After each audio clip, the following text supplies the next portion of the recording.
This is a cautionary tale about how the values of the free market are changing our public institutions. It takes place at Trent University. Trent is not very large. It's not near to any major urban center.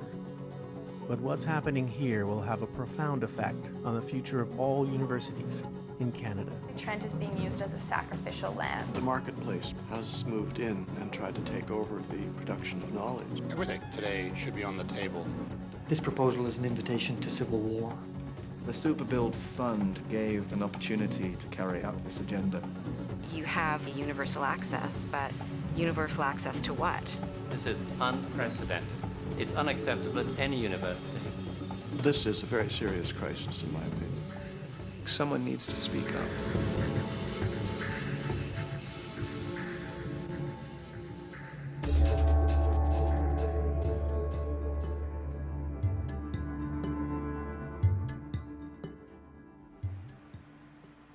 Trent is a small liberal arts university located in the city of Peterborough. It's born out of the optimism of the post-war era of the late 1950s, a labor of love for the mostly blue-collar community, who used their own money to start the school up, convinced it will set a new standard for education in the country. Trent is a unique university in Ontario. It was founded on a model of a serious interest in undergraduate education, on a college system where there are small classes, an opportunity for faculty and students to interact, for students to really have a close working relationship with their faculty and to have the kind of education that most of us think is the most valuable kind of undergraduate education. Trent's unique character first takes shape in 1961, when an idealistic professor named Tom Simons is brought on board as the university's first president. Simons sees Trent as a bold experiment, a way of bringing universities back to their roots as intimate learning spaces where students are allowed to question and explore new ideas. Believing that faculty input is important for the university's success, Simons insists that his professors be involved in all levels of planning, right down to the smallest detail. They model Trent on the old Oxford system of residential colleges, where classrooms and residences occupy the same buildings. This allows students to live and learn in the same environment, and the result is that ideas flourish both inside the classroom and out. The entire campus is to be built on one piece of land just outside the city.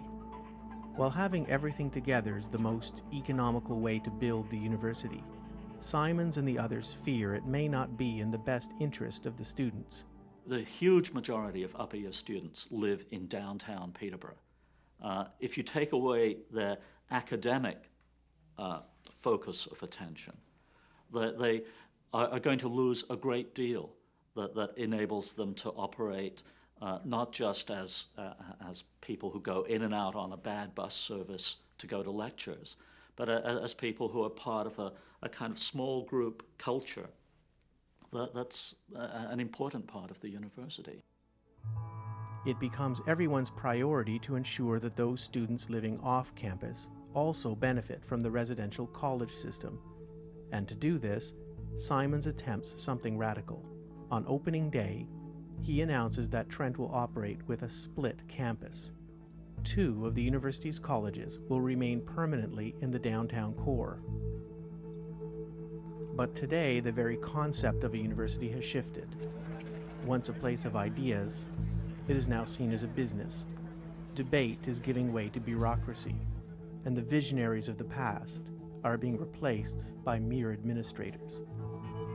The key point in the shift was the development of the partnership between business and industry and universities.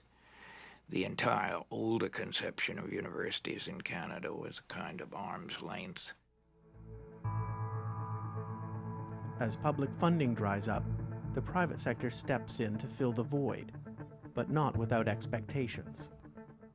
In the case of a university, I think they have to be nimble enough to be able to change course within a short period of time to enable them to deal with emerging trends. For example, if there's a shortage of health practitioners, how quickly can Trent adjust to ensure that need is fulfilled?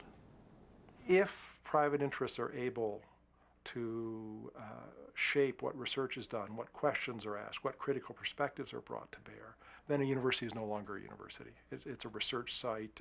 Lots of corporations have their own research and development departments that do whatever the corporation wants it to do, and I mean, that's fine, and people can do that.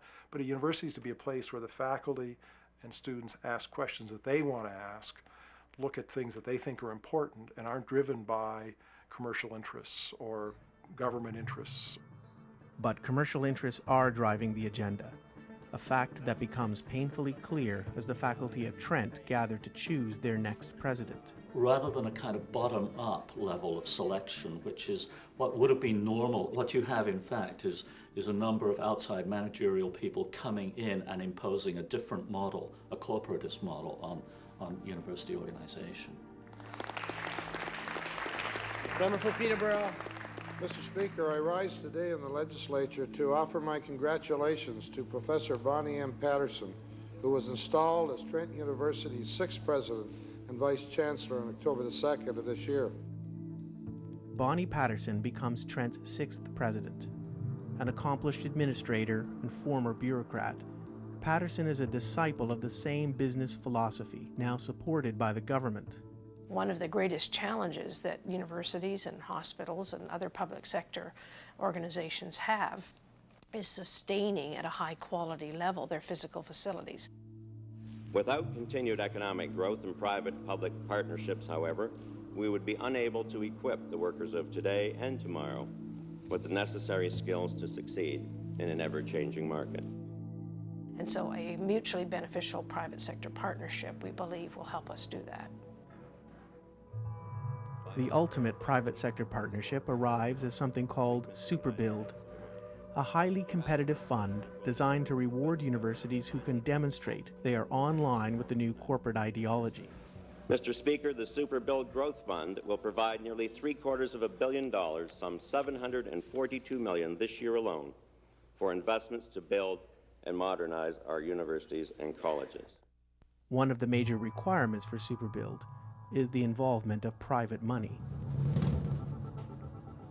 Trent University scrambles to put together a proposal by setting up a task force. Chairing the task force is a Trent economics professor named Harry Kitchen. By Kitchen's side is Christopher Michael, a former employee of the Ministry of Education. The task force includes 9 other members who meet in secret behind closed doors. I was actually first contacted by Dave Power. He was the president of the Trent Central Student Association. And David contacted me saying that there was something going on with Trent and the future and stuff, and he called me over, and I went over and talked to him. He wasn't quite sure about what was going on. He knew that the provincial government had allotted amount of money in the SuperBuild program, saying that there's going to be some donations, and he knew it was something about the university, and he had said that he wasn't able to be at the first few committee meetings, and as such, it's my duty as the vice president of student issues to actually go and attend the meetings that he can't. Harry was effectively the chair, but in that first meeting, Christopher Michaels was really, like, he had the most information, and so he was usually the one who was kind of stating things and saying where, like, he was explaining what SuperBuild was, how much money it might possibly involve, stating that the university would have to look at some options. In May, I was asked to serve on the task force after the government had announced that there would be a SuperBuild competition. At the very first meeting, Christopher Michael claimed on the basis of his knowledge of what was going on the inside that it was rather unlikely that Trent would succeed if it didn't change its priorities. Christopher Michael elaborates in an email to Morrison, writing that the government is on an accountability witch hunt and is looking to make an example of a university that is not accountable to its consumers. I was really quite shocked at that first meeting. At that first meeting, Harry Kitchen and Christopher Michael use a series of charts to outline the plan for Trent's future under SuperBuild. It involves disposing of the town colleges, ending Trent's academic model of a split campus. But some openly question the plan. Dave Powery and myself decided, after seeing the numbers and stuff and after hearing what was going on, we did decide to present something that was a little bit alternative in the committee. And we told them the meeting before that we're going to present this, and we had a slideshow and a number of other things. The two students on the task force begin to explore other options. We said that what if we put the Superbuild grant into the colleges? And then we tried to make a case. I think one of our arguments was that money, you could get money from off-resident students because if you're expanding and that sort of thing. And so we just came up with arguments like that.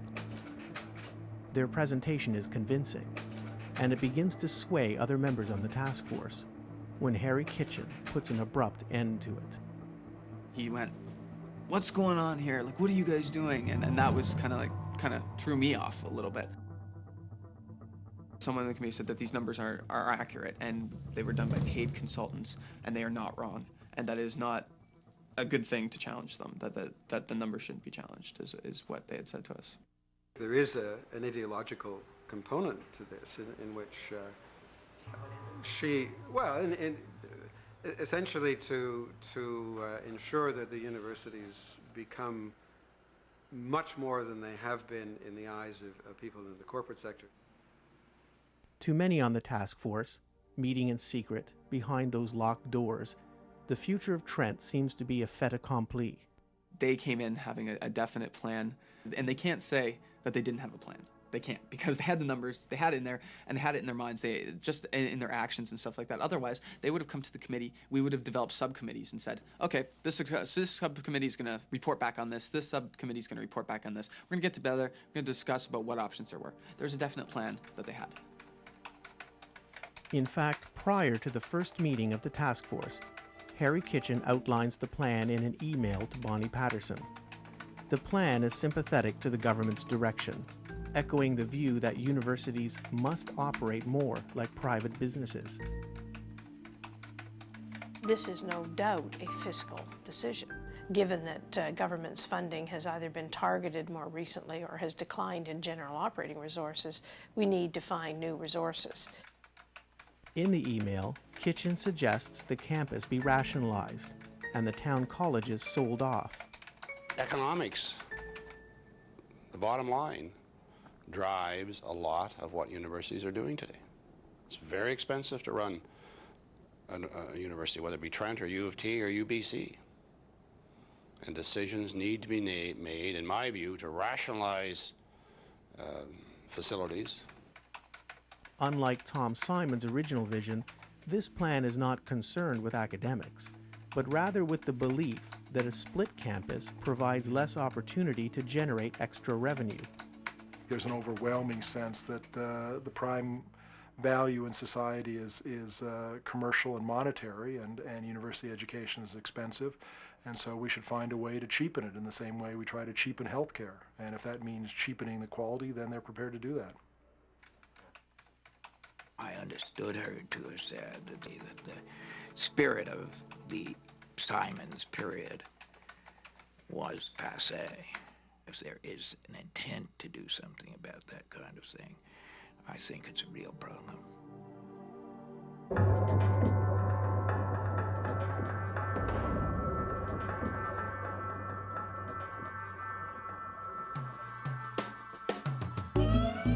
Though it may not conform to corporate standards, there's no denying that Simon's model of a split campus is working.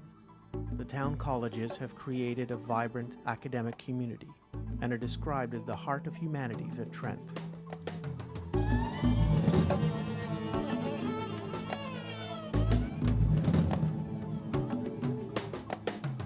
Students who come to Trent and live in the downtown colleges learn the city in ways that the suburban campus students do not. And they often do things that others would not, like they become involved in the arts community, they become involved in drama and theater, and they stay on a set of businesses. I think that the context and the principles and the ideas that reign here, small class teaching and the culture that's embedded here, the downtown colleges, the Peterborough arts scene, all of that, and the two of all of those things together bring out the best in these kids.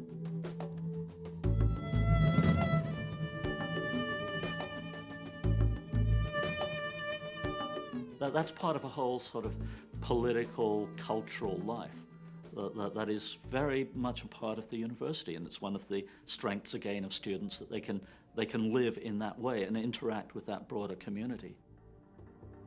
It is this unique connection to the community that convinces Native Studies professor Peter Kulczycki to develop an ambitious project at the downtown campus.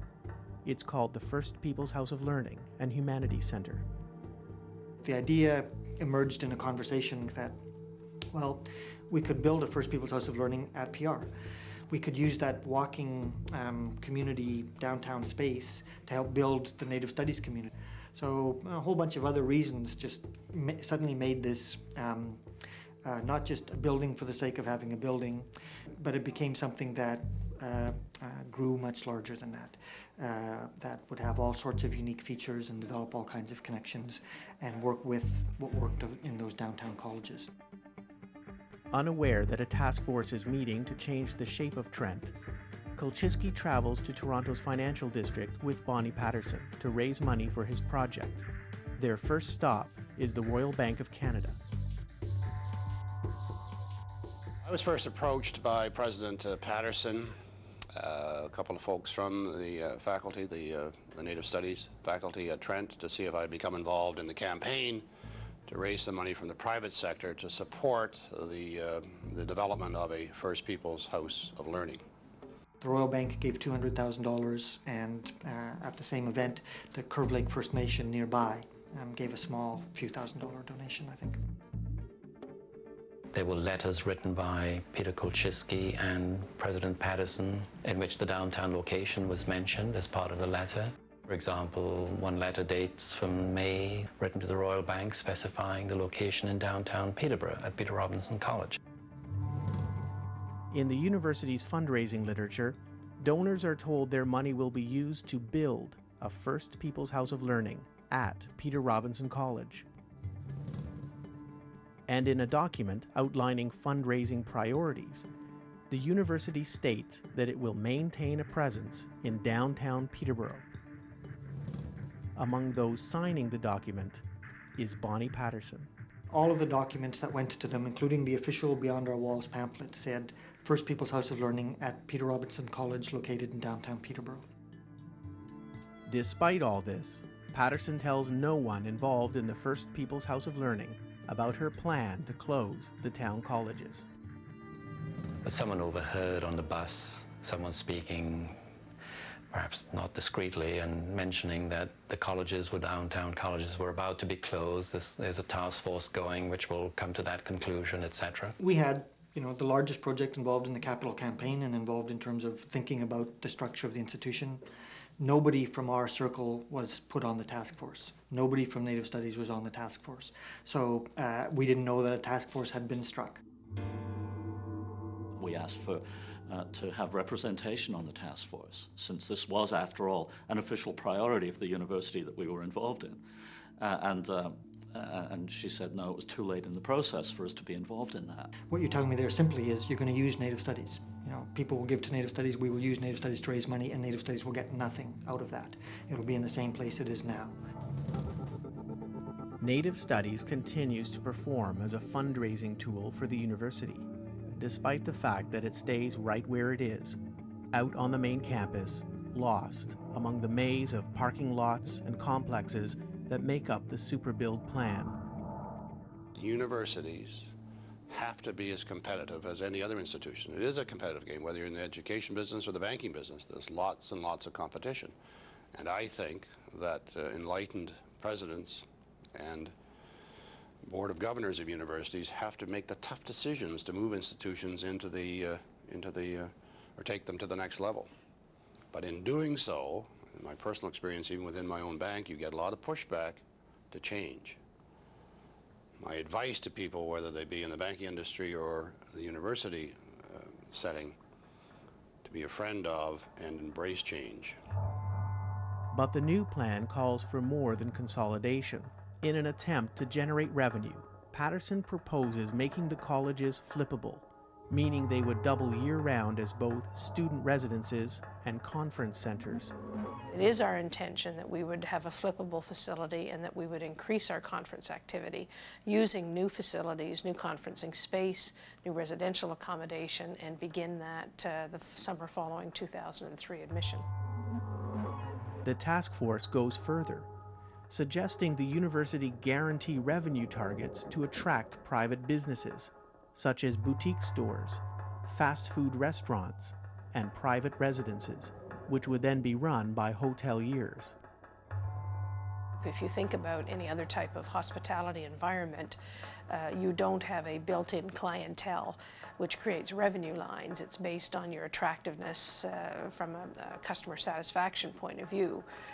The good news is that modern facilities will be obviously desirable from a student point of view. 80% of them in their first year live in residence, and that's a kind of guaranteed consumer base, if you will. There's a pervasive attack on public institutions that serves only one interest, and that is the interest of the private sector that would like to take over those services. I mean, there's tens of billions of dollars spent on education publicly, which is a huge potential market for the private sector. The academic integrity of the university is being put into question in terms of things like privatization, the sort of corporate model that the university is being governed on.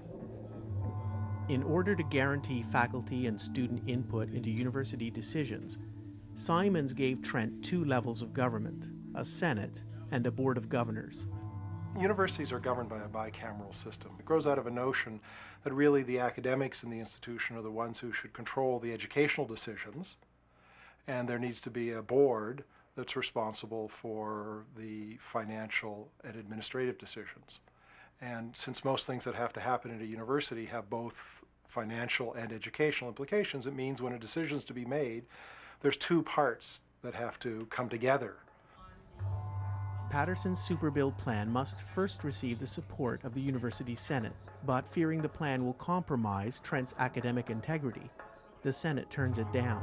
So for the first time in Trent's history, the president ignores the Senate and takes the plan directly to the university's Board of Governors, where the recently appointed chair is a Trent alumnus, now working as an accountant, named Gary Wolfe. When you became chair, did you have any vision of what long-term vision? None whatsoever. That's probably fair. It sounds depressing, but I expected we were going to continue to struggle through with. I was more concerned probably about the government funding cuts than I had no dream that we'd even have the opportunity to do what we've had. And I think, the Superbuild program is a wonderful opportunity. Not everyone sees it as an opportunity. More than 1,200 students and a third of the university faculty signed petitions opposing the plan. We thought that the Board of Governors, as it had always done in the past, would not go against the wishes of Senate. And what we were proposing was, in fact, a compromise model. You build some of the Superbuild buildings out there, and you build some of them downtown, and you preserve the strengths of Trent everywhere. And it was only after the Board of Governors meeting, or really at the end of the Senate meeting before the Board of Governors, that we realized that no, for once, the chair of Senate was not going to take the wishes of Senate to the Board of Governors. Bonnie Patterson is the chair of Senate. But in fact, she was going to recommend the opposite. My position coming into our meeting today is not where any president of a bicameral system wants to be. That is, bringing a proposal to her board, knowing it has not received the full support of Senate. I sincerely regret the division over this issue that has resulted. The resolution is that the Board of Governors approve the capital development strategy and that the board authorize the president to submit on behalf of the university a proposal under the Superbuild Growth Fund consistent with this strategy for a $39,653,000 capital development project. All in favor?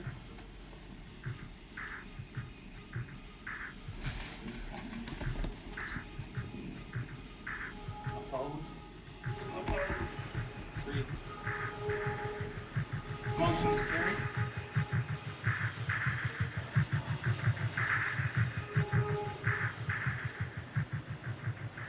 there's a plan developed, and I would even go so far as to say strongly suggested by the provincial government to the administration here that if they want this super build money, then certain things must follow. Harry Kitchen, speaking in public following the release of the task force report, draws a link directly to the government, saying the ministry has emphasized consolidation at all levels. 2 days later, Kitchen implicates the government further, saying we have been told we won't get the superbuild money unless we centralize. In May, the government rewards Trent with a multi-million-dollar superbuild check. Governments have been doing this not because it's broadly popular, but rather it's consistent with the corporate priorities that are driving the government agenda. I think most people would argue the majority is supportive. There is a group of people who are indifferent. And then there is a small minority who are very vocal and very loud, who believe that it would be more appropriate to keep the town colleges and somehow deal with our financial issues in other ways. Many in the community feel betrayed by Trent. After all, they had dipped into their own pockets to start the university up. Now it appears all their sacrifice means nothing. Blue-collar workers at GE, people at West Clocks donated for years a portion of their paycheck to bring a university to the city. And one of the promises that Tom Simons made to them was that there would always be downtown colleges, that they would never close. Opposition to the plan continues to grow. A petition circulates around the downtown, urging Peterborough Mayor Sylvia Sutherland to intervene. Letters expressing concern flood in from downtown businesses, and inevitably, the issue lands on the doorstep of City Hall. This item sort of ended up on City Council agenda by some concerned alumnus and current Trent students. And they went through the proper procedures of getting onto City Council agenda. And they had their chance to speak, and it's a public document who's on the agenda. And if you want to speak against an item or for an item, that's the time. A few weeks after that, it was given notice that there'd be a special presentation by the president. Amid growing protests, Bonnie Patterson agrees to meet with City Council, but only in secret. Behind closed doors, without any recorded minutes, she promises to outline the university's plans. But moments before her arrival, the clandestine meeting is scuttled by Councillor Bob Hall. There was no legal or personnel issues for the city of Peterborough, so quite honestly, within the Municipal Act, we couldn't hear her. With my protest at the caucus session, basically she was not allowed in. Despite this setback, and the mob of angry voters at the doors, City Council decides to ignore the issue and allows Trent to move forward with its plans unimpeded. I would love to see the colleges survive. I'm an honorary fellow at Peter Robinson. I was a member of Trail College. But this is an issue for the university and their governments, not our governments. This is a free country! Not anymore! And people take the time to understand the complexity of the decisions and the challenges that the University has taken and faces. People then begin to understand and make informed opinions.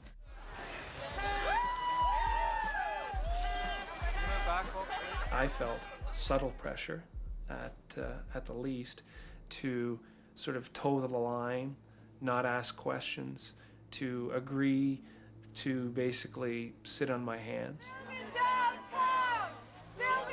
I don't think there was proper consultation with students, with faculty, with staff, with citizens within the city of Peterborough. Those hard-working, everyday, good soul folks brought this university to the city, and now it doesn't care about them anymore. It's like they didn't exist. Without them, Trent University wouldn't exist. This is about dollars. This isn't about quality education. This isn't about what's best for Trent and its students. It is part of the closing of debate, an attempt to change from a participatory democracy to a top-down administration, a corporate model.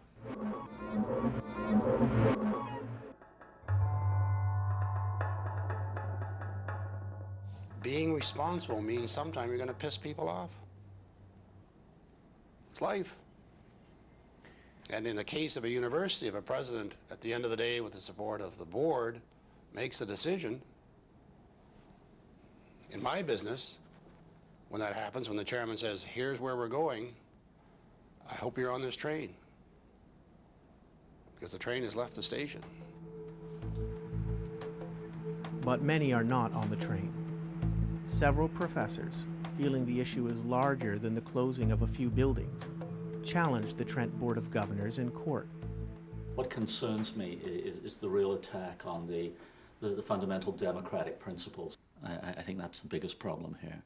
And over the past 10 years, universities in this country have seen a tendency towards administrations trying to take control. The board clearly recognizes Senate's role. And we work very closely with them, and we're looking at trying to develop a whole set of new academic programs. And so I don't see it changing.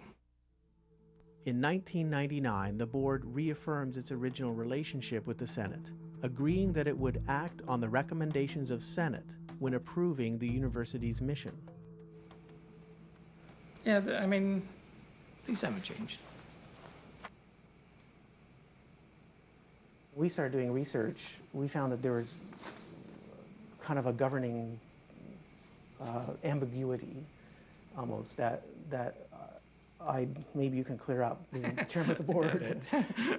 In March of this year, they put out, the Board of Governors, I guess, put out this call for nominations, and they spell out again the objectives of the Board of Governors. And every single objective is verbatim, except for the one, as you can see, number 2, dealing with the Senate, in which the Senate is completely eliminated.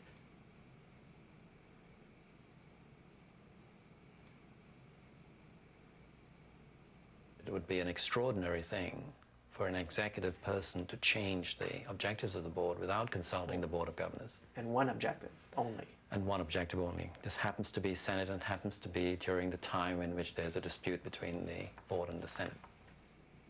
The reality is, you know, that the Senate and Trent, it's a collegial system. It's open for discussion. The board clearly understands the Senate's role. We respect it, we honor it. We have Senate representatives now at board meetings specifically, and we specifically have board member representation at Senate.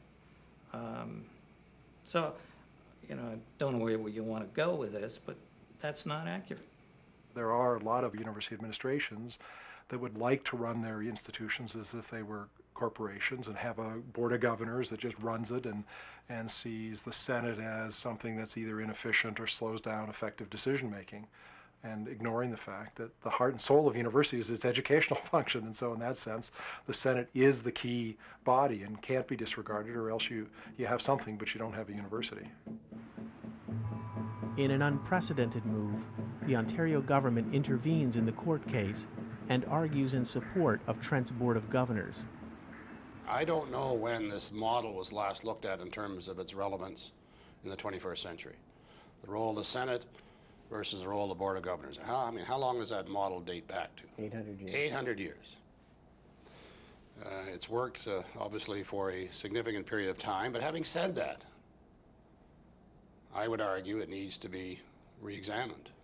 Both the bicameral structure and the independence of the university acts were very, very important features in the shaping of the university system. And this has occurred in relation to some discussions of university legal things in the 50s and 60s. But I just don't think the mood is there to understand this. The government's intervention proves successful. The court finds 2-1 in favor of Trent's board. The ruling effectively ends Trent's bicameral government, and lays the precedent for all universities to run themselves like corporations. But the community refuses to give up so easily. Frustrated at being excluded from the process, they call an emergency meeting to discuss strategy. The struggle that we're involved in is not a struggle over old buildings. It's a struggle over a vision of the place that we occupy and our right to have a say in what that place will be and do, and to participate meaningfully in its constitution. What we have witnessed is something that is, as far as I'm concerned, totally unprecedented. I have never known a time when a decision was made that was clearly a very preliminary decision based on the information we had, and there's been a total unwillingness to discuss. No matter what we try, no matter what we have tried, no matter what arguments we've brought, we have failed entirely to get a dialogue. If we had 2 years, 3 years, we would win this battle for sure. In fact, they are moving in a process which so far is a lot quicker than the process that we're engaged in. We're engaged in a war of attrition, and they're engaged in a rapid sort of pincer movement. So we have to find a way of counteracting that. We have to find a way of outflanking them, and that has to do with internal university politics, it has to do with Peterborough, and it has to do with a publicity campaign. Students were beginning to feel really frustrated. We had put a lot of time and energy and effort into communicating our concerns to the administration through very legitimate and traditional forms of protest and dissent. We've got as many students as what we could together, and we passed some further resolutions, resolutions opposing some of the other things happening with Superbuild, saying that we felt that it was still important that there should be a student presence in downtown Peterborough, and saying that we were very concerned and opposed to, in fact, private companies operating residences at Trent. Which, I mean, was really getting us nowhere. One morning, 8 students walk into the university's administrative offices and begin an illegal occupation.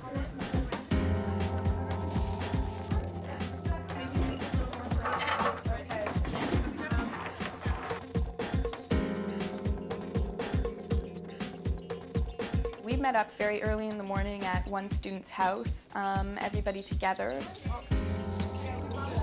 Slam the door, ready? Parked out back of the parking lot at Lady Eaton College.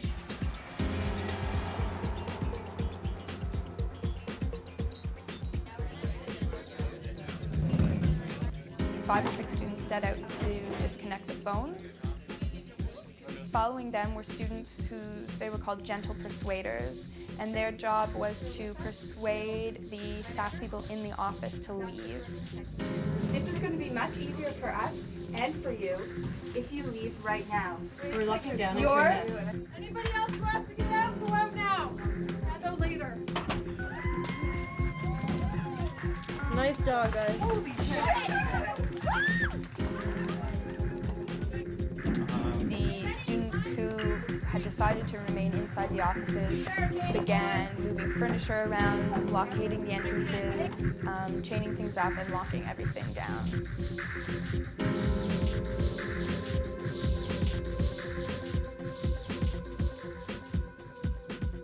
We have an administration that is vindictive. You have the ear of the emperor or you don't. And if you don't have the ear of the emperor, whatever the justice of your case, it's not going to get anywhere.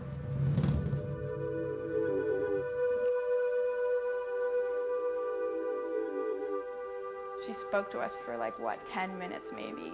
And basically she just fed us the same lines. She's making... Can we just have Sarah say what happened? Okay, did everybody hear what she No. said? Okay. She's basically said that none of the things are up for negotiation, that these are decisions that have been made. She tried to say that And it was just all of your demands are non-negotiable, you're self-identified representatives of the students, and you don't have any say in what's going on, and these decisions are for administrators to make, not students, and all this type of stuff. So it was really frustrating that way.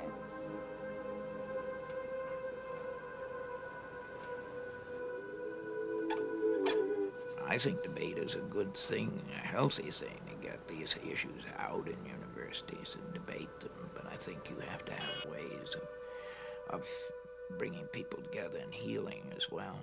I mean, we may lose the battle here, but you know, I do see this as a larger struggle. I've always seen it as a sort of microcosm of a larger struggle, of a debate about the fate of this institution, and a place around which, a catalyst around which we can start to try to force a reimagining of the university. The problem is that that possibility even is being foreclosed, completely shut down.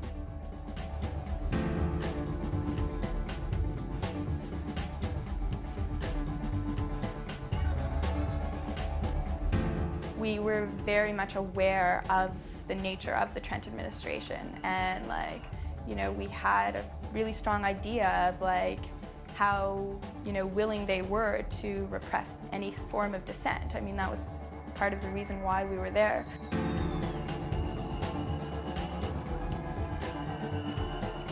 I thought it was a strong possibility that the police would become involved at some point.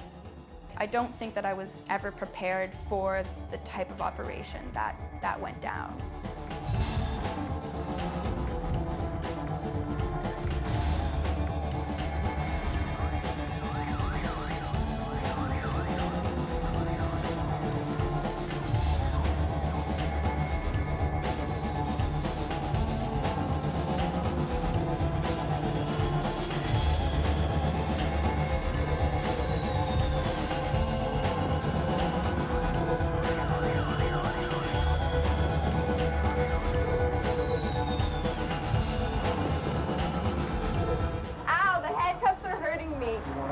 No.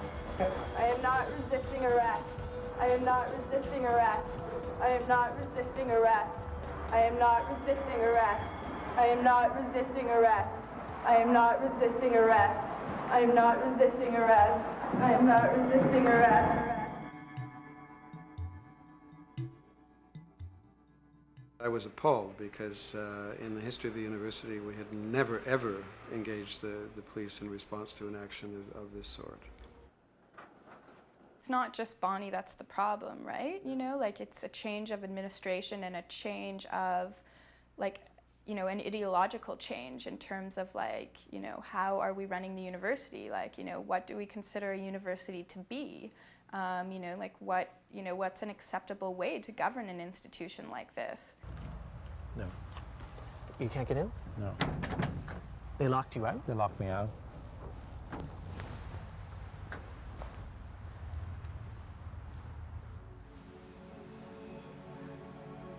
George Nader is removed as principal of Peter Robinson College. The administration considers his opposition to their superbuild plans as inappropriate.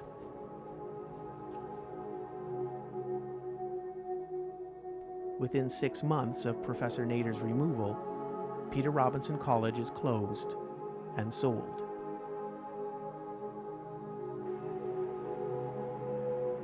These are vital institutions for the health of the society. And if we allow them to be degraded by underfunding by governments and by takeover by private and corporate interests, then we're going to have a much poorer society. It's extremely important to hold open a space for the university, or whatever you might want to call it, where there can be collective thinking that is not over-determined by the logic of the market. If there isn't adequate public funding, then the university turns increasingly to private sources for funding. And nowhere ever do private sources for funding adequately or fully replace the public funding that's lost. And everywhere they always come with strings attached. So the start of the problem is when governments refuse to adequately fund universities, when governments fail to understand that universities fulfill a vital public interest in a democratic society.